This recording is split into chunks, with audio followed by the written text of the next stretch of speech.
My parents made me pay rent while funding my siblings' futures. Then I used their own lease against them to stop the exploitation. I turned 18, and my parents immediately began charging me $750 per month to live at home. They said it was to teach me responsibility and prepare me for the real world. I was still in high school, working part-time at a grocery store for the minimum wage, but they insisted. They wanted their money every month, on the first of the month. I barely had anything left after paying them, but I assumed this was how things worked as an adult. I paid every month for the rest of senior year. Then I noticed something strange. My brother, Ethan, turned 18 6 months after me. No rent. My parents explained that he was focused on his music and didn't need the stress. He sat in his room all day, playing video games and occasionally jamming on his guitar for 20 minutes. They bought him a new amplifier for his birthday that cost $1,800. My sister Sophia turned 18 a year later. She does not have to pay rent either. She was apparently preoccupied with her influencer career. She had 350 TikTok followers and only posted about once a week. My parents bought her a ring light and a new phone to help her create content. Meanwhile, after graduating, I was working full-time, attending community college at night, and still paying $750 per month. When I asked why only I paid rent, my mother explained that I was the responsible one who could handle it. My siblings needed more encouragement to pursue their goals. I kept paying while Ethan's musical career consisted of one open mic night where he forgot the lyrics. Sophia's influencer career peaked at 500 followers, despite my parents' payment for professional photos. My parents then raised my rent to $950, citing rising costs and the fact that I now worked full-time so I could afford it. At the age of 20, Ethan had never worked in his life. Sophia worked one shift per week at a boutique for the employee discount, but I paid more. The real kicker came when I overheard my parents discussing their finances. They were depositing my rent money directly into savings accounts for Ethan and Sophia. My rent was literally funding my siblings' futures, and I couldn't save a dime. They referred to it as their education funds, despite the fact that neither sibling attended school.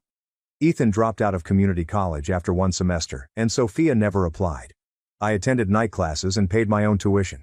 When I confronted them, they claimed Ethan and Sophia were not as capable as me. They needed the financial cushion more. I was smart enough to do it on my own. That's when I discovered my parents had been telling everyone I was living at home rent-free and mooching off of them. They made themselves look like saints by supporting their adult child while I paid them $950 per month. My extended family thought I was a loser who took advantage of my parents. At family dinners, my aunt would make comments about how I needed to mature and support myself. My parents never corrected her, so I agreed to play their game. I went to them and told them they were correct. I needed more responsibilities. I asked them to draft a formal lease agreement so that I could establish rental history for my credit. They thought this was excellent adulting and drafted an official-looking lease with terms and conditions. They were so proud of teaching me about contracts that they even took a photo of me signing it to show off their responsible parenting. This is what they didn't realize. In our state, once you sign a lease, you have tenant rights, and they just broke about 15 of them. No proper notice of rent increases, no payment receipt system, no maintenance agreements, and no security deposit documentation. They had been entering my room without my knowledge, using my bathroom while theirs was occupied, and taking food I purchased without permission are all violations. I began documenting everything. Every time my mother entered my room, she borrowed something without asking. Every time my father used my laptop without permission.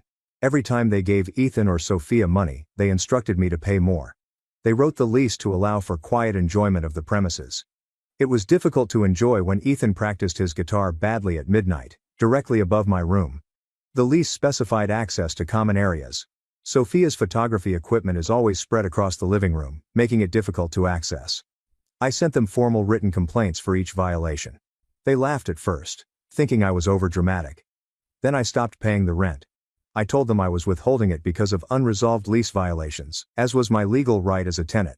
They lost their minds and demanded the cash. I offered to pay if they resolved the violations. They claimed they did not have to fix anything in their own home. Cool. Then I did not have to pay. They tried to kick me out, but I showed them the lease they had written. They'd have to formally evict me, which could take months. They'd have to go to court and explain why they were evicting one child while the other two remained free. They would have to inform a judge about the savings accounts funded by my rent. They'd have to admit they were lying to everyone about me being free. The court records would be made public. Everyone would know. My mother panicked and offered to reduce my rent back to $750. I countered with zero, as did my siblings. My father's face turned bright red, and he began yelling that I was being disrespectful and ungrateful for everything they had done for me. His voice became louder with each word. My mother jumped in right away, saying, "They gave me a roof over my head. And this is how I repaid them. By threatening legal action like a stranger." She placed her hand on her chest as if I had physically hurt her. My heart was pounding, but I remained calm. I explained that I was not threatening anything and was simply asking for the same treatment that Ethan and Sophia received. $0 per month. My dad's face turned even redder, and he stormed out of the room. My mother looked at me for a second, as if she wanted to say something else, before following him out. I stood alone in the kitchen, holding my printed documentation of every lease violation. The papers felt heavy in my hands. I could hear the bedroom door slam upstairs. That night I lay in bed trying to concentrate on my homework, but I could hear my parents arguing loudly in their bedroom. The walls in this house were thin enough that I could understand most of what they were saying. My mother's voice came through first, saying they should simply let me stay rent-free to avoid problems. My father's voice rose again, insisting that this would be a reward for my bad behavior. He told me that I needed to learn respect. My mother said something quieter that I couldn't hear. Then my father mentioned something about not being manipulated by their own daughter. The argument went on for more than an hour. I gave up on my homework and lay there listening. Their voices gradually became quieter, and I heard their television turn on. The next morning, I came downstairs for breakfast and the kitchen was tense. My parents were already at the table, eating cereal and not talking to one another. Ethan walked in, scratching his head, and inquired as to what was going on, having heard yelling the night before. I poured myself a cup of coffee and explained the situation while my parents sat silently. I told him about the rent I'd been paying for years, the lease violations, and the savings accounts I funded with my own money. Ethan actually laughed and said I was overreacting about a few $100s per month. He took a bowl from the cabinet and said, "Everyone pays rent when they're adults." I pointed out that he did not pay rent. He shrugged, explaining that it was different because he was focused on his music. I asked when he had last practiced. He didn't respond. Sophia came downstairs in her pajamas holding her phone. She must have overheard some of the conversation because she jumped right in, accusing me of being selfish and making everything about me when they were simply trying to pursue their dreams.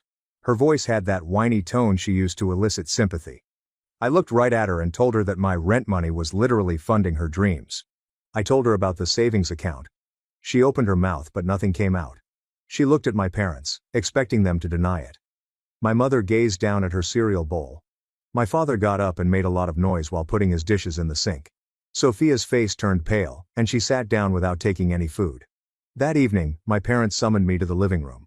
They sat together on the couch, serious expressions. My father cleared his throat, saying they had discussed it and wanted to present a counteroffer. As a compromise, they reduced my monthly rent to $350. My mother nodded and agreed that was more than fair. I sat in the chair across from them and told them that the compromise was $0, just like my siblings. My father began to interrupt, but I continued speaking. I suggested that if they preferred, we let a judge decide what was fair. I took out my phone and showed them photos of the lease they'd written. Photographs of my payment records. Photographs of all documented violations. My mom's face turned white. My father stood up quickly and announced that he would be kicking me out immediately. His voice shook as he said it. I remained seated and calmly reminded him that this was illegal without proper eviction proceedings. I explained that he would need to file paperwork with the court. He'd need to wait for a hearing date. He'd have to explain to a judge why he was evicting one child while two others remained there free. I saw my mother's eyes widen as she realized I knew my rights. She grabbed my father's arm and pulled him back down to the couch. He was breathing rapidly as if he had been running. There was silence for quite some time. My parents then left the room without saying another word. My co-worker Katie approached me during our morning break the next day, so I must have appeared stressed. She inquired whether I was all right. I hesitated, but then it all came out. During our lunch break in the break room, I told her everything, including the rent, which my siblings had not paid, the savings accounts, and the lease violations. Katie's eyes grew large and she kept saying, "I can't believe my parents would do that." She stated that her own parents had problems, but at least they treated all of the children equally. She asked if I had any other places to stay. I told her I was staying because they couldn't legally force me to leave. Katie pulled out her phone and began texting someone. She told me that her husband, Barry, worked in property management and was very knowledgeable about tenant rights. She insisted I speak with him because he'd helped others in similar situations before. She claimed Barry had witnessed landlords engaging in various illegal activities and was always prepared to deal with them. I wasn't sure about including more people, but Katie wouldn't take no for an answer. She texted Barry back and forth for a minute before telling me he wanted to meet with me. She said he could review my lease and documents. I agreed because at this point, I needed all the assistance I could get. That weekend, I met Barry at a coffee shop near my workplace. He was a tall man in his 40s with glasses and a friendly smile. Katie had already shown him some details, so he knew the basics. I brought my folder containing the lease and all of my documents. Barry laid everything out on the table between our coffee cups and began reading it carefully. He took his time writing notes on a pad of paper. After about 20 minutes, he looked up and said, "My parents violated multiple tenant rights." He pointed to specific sections of the lease that they had written and explained each violation. There was no proper notice for the rent increase from $750 to $950. There is no receipt system for my payments. Despite the fact that the lease mentioned it, there was no documentation for the security deposit. He went through my photos of the times they had entered my room without my knowledge. Barry confirmed that I had a strong legal case if this went to court. He stated that most judges disapproved of parents financially exploiting their adult children. He explained that the lease my parents wrote provided me with more protections than they realized. He claimed I was doing the right thing by documenting everything and standing firm. He wrote down the name of a tenant rights attorney he knew who occasionally offered free consultations.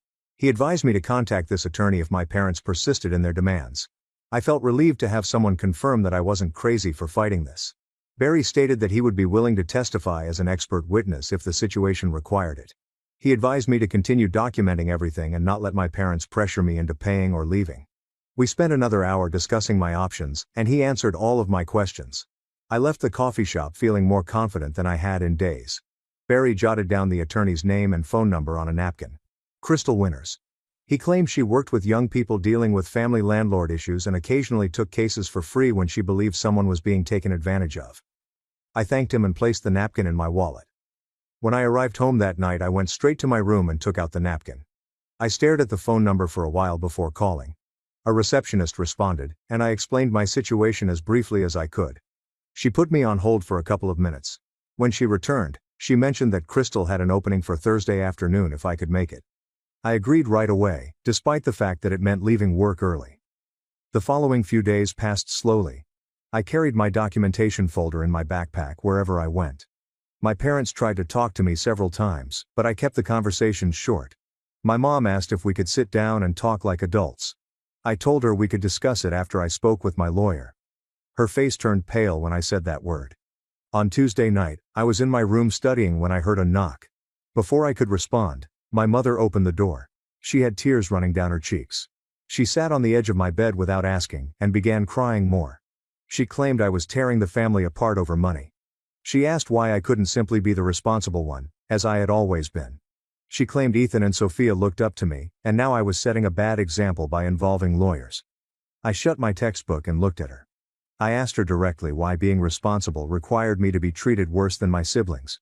She wiped her eyes and stated that it was not her intention to treat me worse. She said Ethan and Sophia simply needed more assistance than I did. I asked her why they needed additional assistance. She couldn't give me an honest answer. She just kept saying that they needed help to find their way. I pointed out that I too was discovering my path, but I had to pay for it myself and give them money every month. She stood up and claimed I was being difficult on purpose. She left my room, and I could hear her crying in the hallway. On Thursday, I left work at 2 p.m. to make my 3 o'clock appointment. Crystal's office was located in a small building downtown. The waiting room had mismatched chairs and magazines from last year. The receptionist smiled and told me Crystal would be ready in a few minutes. I sat down with my folder in my lap. A woman walked out of the back office. She was probably in her 40s, with dark hair pulled back and glasses. She walked right over to me and extended her hand. Crystal Winters. She offered a firm handshake and made direct eye contact. She led me back to her office, which featured a large desk covered in files and papers. She cleared a space and told me to sit down. I opened the folder and began explaining everything. She listened without interrupting. She jotted notes on a yellow pad. After I finished, she leaned back in her chair. She said she had seen cases like mine before. She claimed that parents financially exploited their adult children on a regular basis, convincing themselves that it was for the kids' benefit. She claimed that the lease my parents wrote provided me with strong legal protection. She asked if she could keep my documentation and make copies. I said yes. Crystal called in her paralegal. Luke entered carrying a camera. He was younger than Crystal, probably in his late 20s. He began photographing every page in my folder, including the lease, my payment records, and the written complaints I had sent my parents regarding lease violations. He worked methodically and did not overlook anything. Crystal explained that everything needed to be properly documented in case it went to court. She stated that judges took these cases seriously when they discovered clear evidence of exploitation. Luke finished taking photos and returned the originals to me. Crystal stated that she would write a letter to my parents explaining their violations and my rights.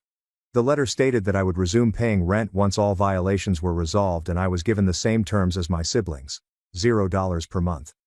I felt relief wash over me.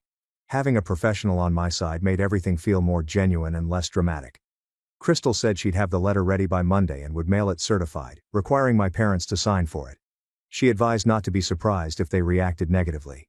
She advised me to document any threats or harassment. I thanked her, and she told me not to worry about the payment right now. She'd figure something out because she despised seeing parents take advantage of their children. I left her office feeling stronger than I had been in months. The letter arrived at my parents' home on Wednesday. I was at work when my phone rang. My father, I let it go to voicemail. He called 3 additional times. Then my mother called. I didn't respond. During my lunch break, I checked the voicemails. My father was furious about how I got lawyers involved in family business. He claimed I was destroying our relationship for a few $100s. My mother sent me a message in which she cried and said I was ruining everything. When I arrived home that evening, my father was waiting in the living room. He began yelling the moment I walked in. How dare I involve lawyers in this? How dare I threaten them in their own home? My mom was crying on the couch. I remained calm and stated that I was not threatening anyone. I was just asking for the same treatment that Ethan and Sophia received. My father's face turned red. He said, "If I want to play legal games, maybe Ethan and Sophia should start paying rent as well." He yelled for them to come downstairs. Ethan came down first, looking perplexed. Sophia followed a minute later. My father informed them that starting next month, they would both be paying $350 in rent. Ethan's mouth dropped open. He said he could not afford it. My father asked why not. Ethan stammered, "I don't have a job." My father said that was exactly the point. If I didn't have to pay, nobody would get a free ride anymore. Sophia burst into tears, explaining that she was building her career and couldn't afford to pay rent. My father said she should figure it out then. Ethan looked at me like it was my fault. I simply stared back at him. This was the first time he'd had to think about money, and it was obvious on his face. He asked my father if he was serious. My father replied, "Completely serious. Everyone pays or nobody pays." My mother was still crying on the couch. Ethan returned upstairs without saying another word. Sophia followed him. Sophia made a TikTok post the following day. I didn't notice it at first, but Katie showed it to me at work. Sophia was in her room, looking sad, with a text overlay about toxic family members causing drama. An audio track about being misunderstood played in the background. The video received maybe 30 views. Katie rolled her eyes and said, "My sister was ridiculous." That evening, my mother posted the video to Facebook with a lengthy caption about how difficult it is when your children turn against you. She didn't go into detail, only mentioning family struggles and staying strong. I read the comments. My aunt wrote that some children did not appreciate their parents' sacrifices. Other relatives agreed. Nobody knew what was happening. They all assumed I was the problem based on my parents' lies. On Saturday morning, my aunt called me directly. I almost didn't respond, but decided I was done hiding. She immediately started talking about how I was being selfish and tearing the family apart. I interrupted her. I asked if she knew I was paying $950 per month in rent. She became quiet. I told her the entire story. How I had paid since I was 18. How Ethan and Sophia refused to pay anything.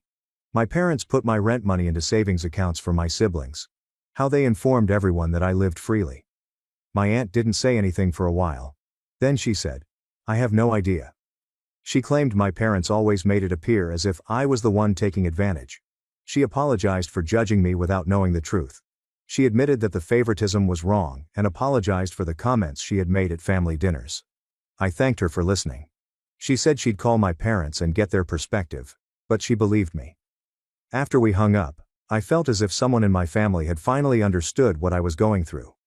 Within an hour, my phone began to light up with texts from relatives I had barely spoken to. My uncle wanted to know if I had been paying rent. My cousin questioned why my parents never mentioned it. Even my grandmother called to see what was going on with the family. I responded to each one with the same basic information. $950 per month since I turned 18. Ethan and Sophia didn't pay anything. My rent went into their savings accounts. My parents told everyone I lived freely. The responses came in fast. My uncle said that wasn't correct. My cousin said she'd always wondered why my parents treated me like I was lazy when I worked full-time. My grandmother said she needed to talk to my mother about this. By dinner time my phone was constantly buzzing. My parents' phones must have been worse because I could hear my mother on the phone in the kitchen, becoming louder with each call. She kept saying it was a private family business that people should stay out of. At one point, my father grabbed the phone from her and told whoever was calling that I was intentionally making them look bad.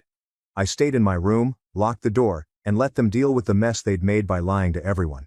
My mother knocked on my door the next morning. She appeared tired, and her eyes were red. She explained that my father wanted to make me an offer to settle everything. I followed her downstairs where my father sat at the kitchen table, holding a calculator and some papers. He stated that they would refund 6 months' rent to demonstrate good faith. That cost $5,200. In exchange, I agreed to stop discussing family finances with relatives. I took a photo of the papers with my phone and told them I'd think about it. I then texted the photo to Crystal. She called back within 20 minutes. Her voice was sharp as she warned me not to accept anything without proper legal documentation. She said the offer was an attempt to control the narrative and silence me. She inquired whether there were any conditions attached. I read her the papers, and she made a disgusted sound. She claimed they were trying to buy my silence while admitting no wrongdoing. She instructed me to reject it and let her handle the negotiations. 2 days later, my father sent me an email with an attached document. I opened it and began reading. They'd refund the $5,200, but I'd have to agree to pay $350 per month from now on. I also had to sign a document stating that I would not discuss family finances with anyone other than my immediate family. There was an entire paragraph about protecting family privacy and setting respectful boundaries. I sent it to Crystal without responding to my parents. She called me that evening, sounding annoyed. She claimed that my parents were still trying to control me while pretending to compromise. She inquired whether I wanted her to respond. I said yes. She told me she'd send them a letter outlining her terms, and they could accept it or see me in housing court. Crystal's letter reached my parents' house 3 days later. I was at work when my father called, screaming into the phone. He claimed my lawyer was threatening them and making unreasonable demands. I inquired as to the specific demands. He stated that Crystal requested a full year's refund and no future rent. I told him those seemed fair because that's what Ethan and Sophia received. He told me I was being ridiculous and hung up. My parents said nothing to me during dinner that night. When Ethan asked what was going on, my mother told him it was between them and me. Sophia scrolled through her phone, ignoring everyone. The silence felt heavy, but I did not try to fill it. My parents went 4 days without speaking to me except when absolutely necessary. Then my father showed up at work during my afternoon shift. I was restocking shelves when I noticed him walking toward me. He began talking before he even approached me. He said we needed to talk about the lawyer situation as adults. I informed him that Crystal was handling everything, and that all communication should go through her. He raised his voice, saying I was his daughter and he had the right to speak to me. Other customers began looking over. My manager emerged from the back office. My father kept saying that I was tearing the family apart over money. My manager stepped between us and asked my father to leave. My father looked at me as if I had betrayed him. Then he turned and walked away. My manager asked if I was all right. I nodded, but my hands shook. She advised me to take my break earlier. That evening Katie called me. She explained that Barry wanted to know if I needed a place to stay. She stated that if things at home worsened, they could use their guest room. I felt a release in my chest that I hadn't realized was tight. Having somewhere to go made everything seem less scary. I thanked her and promised to let her know. She stated that the offer was valid at any time. After we hung up, I sat on my bed and looked around my room. Knowing I could leave if I needed to made staying feel like an option, rather than a trap. Crystal set a deadline of 1 week from her letter. On the 5th day, my mother visited my room. She said they would consult their own lawyer. She stated that fighting this in court would be expensive and embarrassing for everyone. She inquired as to what it would take for me to drop everything. I informed her that Crystal's terms were fair. My siblings pay no rent and have received a full refund for the previous year. My mother's face became tight.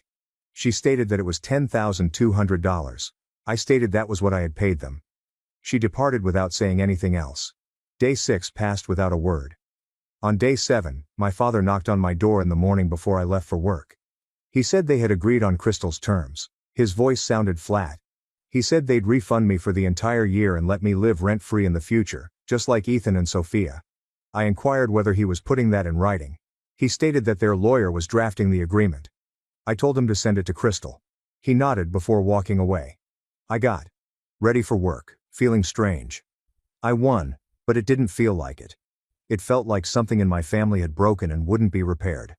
The refund check arrived 4 days later. $10,200 was made out to me. I stared at it for a long time before going to a different bank than my parents did. I opened a savings account and deposited the entire amount. The teller smiled and congratulated me on beginning to save. I thanked her and took the receipt. Walking out to my car, I checked the balance printed on the paper. All of the money I had paid them was in an account with my name on it. It felt genuine in a way it hadn't before. I'd been correct to fight for fair treatment. The money proved it. The atmosphere at home changed completely after that.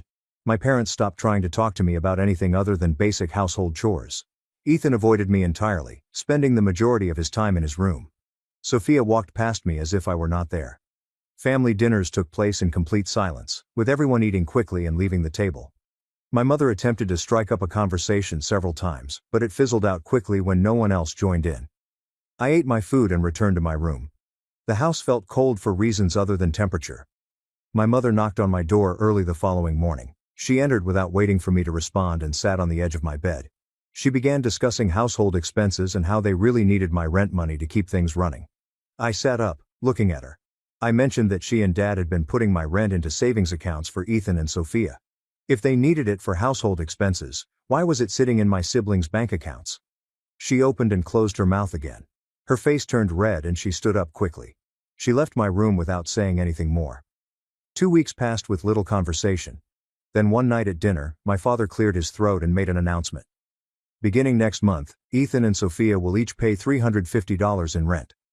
Ethan dropped his fork, which clattered against his plate.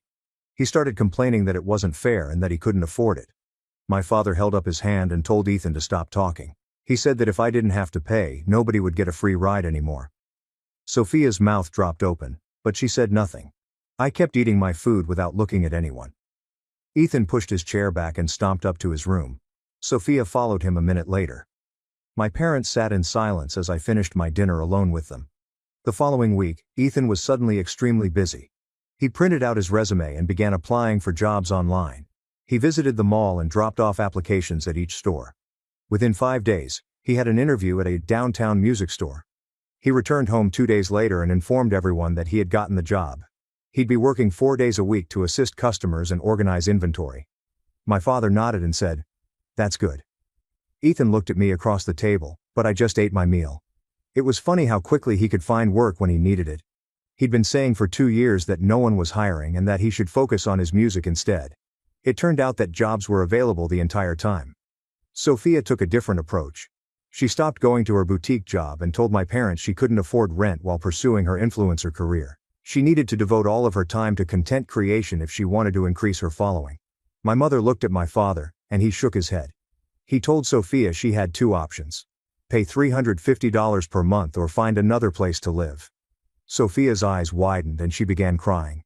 She claimed they were ruining her dreams and being unfair. My father did not change his expression. He told her she had until the end of the week to decide. Sophia ran upstairs and I heard her door slam. The next day she was on her laptop applying for jobs. She was hired at a coffee shop near the mall within 5 days. Living at home felt wrong, even though I wasn't paying rent. The air was heavy, and nobody looked at each other during meals. I started considering getting my own place. I texted Barry and asked if he could help me figure out what I could afford and what I should look for in a lease. He texted back right away, inviting me to come by his office that weekend. Saturday morning I drove to his workplace, a property management company. He had a large desk filled with folders and a computer with 2 monitors. He pulled up a chair for me and we talked about my finances for about an hour. He showed me how to figure out what percentage of my income should go toward rent. He discussed security deposits and utility costs. He looked up apartment listings in my area and explained what I should look for in lease terms. By the end, I had a list of 5 places to look into and felt like I knew what I was doing. Annie approached me after my community college class that week. She taught my business fundamentals course and was always friendly to me. She mentioned that my assignments were improving and that I appeared to be more focused in class. She inquired if everything was fine. I told her about the housing situation with my parents and how resolving it had given me mental space. She nodded and explained that stress affects everything, including schoolwork. She told me she was proud of how I handled the situation and that I was doing well in her class. It was nice to have someone notice the positive changes. I thanked her and went to my next class, feeling better than I had in weeks. I spent the next 2 weeks looking for apartments. The majority of them were either too expensive or in bad neighborhoods. Then I discovered a small studio apartment on the 3rd floor of an old building. It had a small kitchen and bathroom, but the main room was quite spacious. The landlord showed me around and explained that the rent was $900 per month, which included all utilities. I did the math in my head.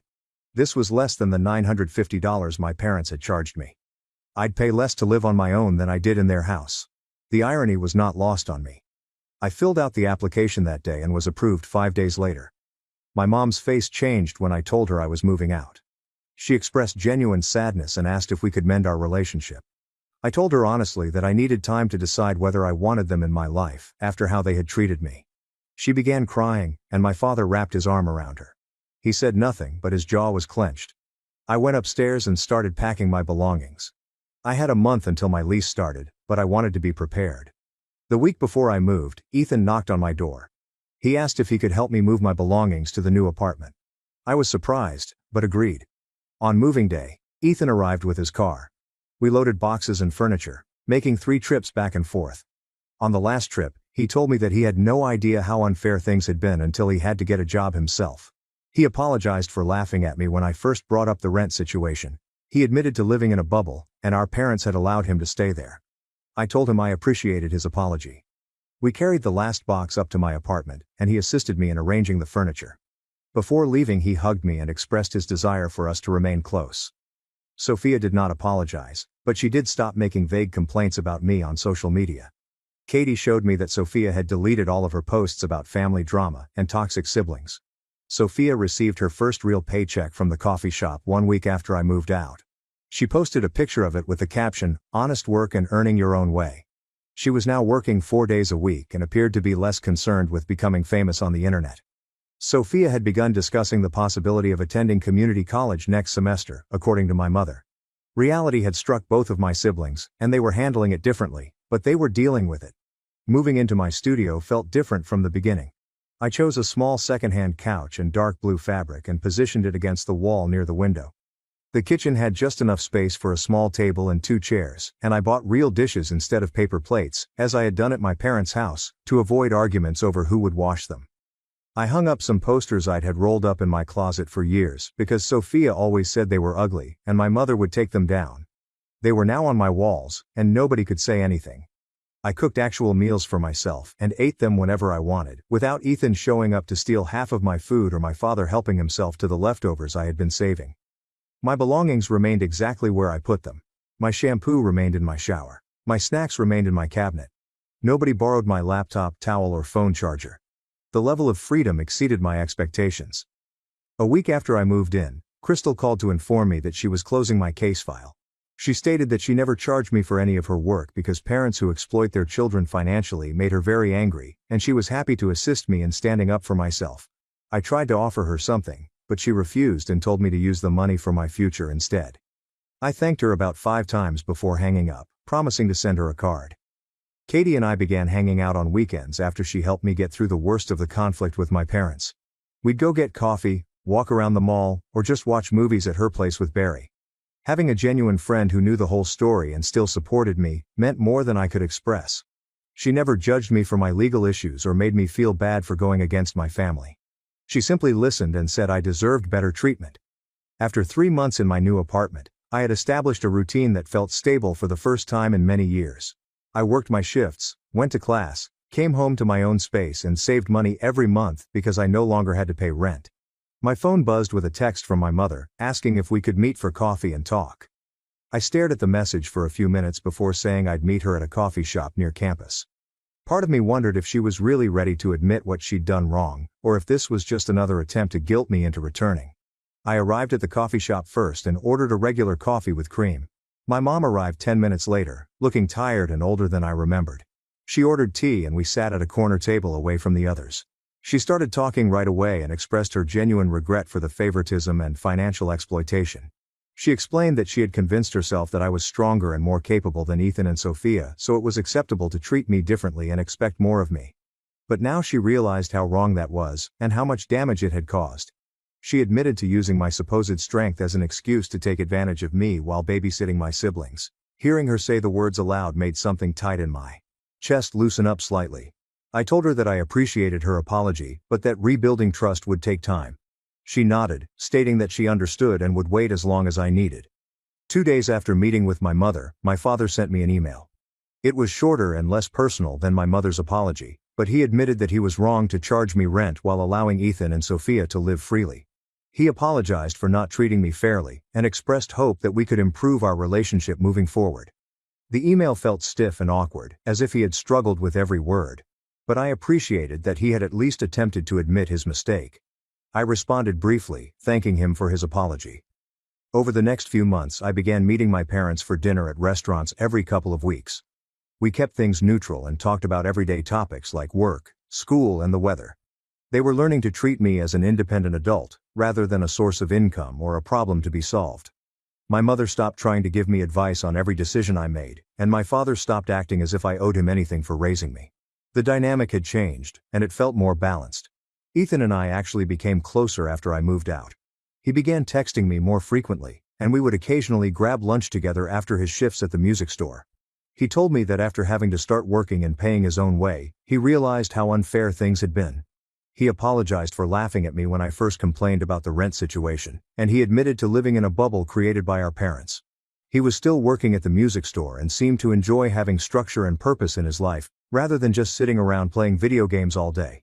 He even began to take guitar lessons seriously and practice regularly. A year after moving into my studio apartment, I was performing better than I had ever done. My grades at community college were good, so I started looking into four-year universities to transfer to. The money I'd saved from the rent refund, combined with not paying rent during my final months at home, had laid a solid financial foundation. I had nearly $8,000 in my savings account and a solid plan for the future. My relationship with my family was better now because it was built on mutual respect rather than obligation and exploitation. Standing up for myself had been difficult and frightening, but it taught everyone in my family that fair treatment was not something they could bargain for. I was worthy of the same consideration as everyone else, and I would never accept anything less.